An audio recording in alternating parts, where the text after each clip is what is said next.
येत्या 8 ते 10 दिवसात आचारसंहिता लागू होईल आणि पुढच्या 35 दिवसांनी मतदान होईल असे संकेत उपमुख्यमंत्री अजित पवार यांनी दिलेले आहेत।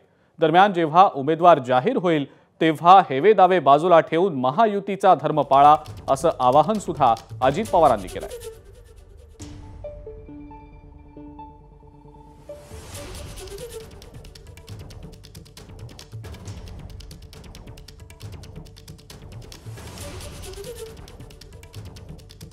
माझी आपल्याला सगळ्यांना विनंती आहे, निवडणूक बघता बघता 8-10 दिवसामध्ये आचारसंहिता लागेल आणि पुढे महिना 35 दिवसांनी मतदानाचा दिवस येईल। तुम्हाला प्रत्येकाला उमेदवारी मागण्याचा अधिकार आहे, पण एकदा उमेदवारी त्या महायुतीमधल्या ज्या घटकाला मिळेल त्याचं काम मात्र इमाने इतबारे राहिलेल्या सगळ्यांनी करायचं आहे। एबीपी माझा, उघडा डोळे बघा नीट।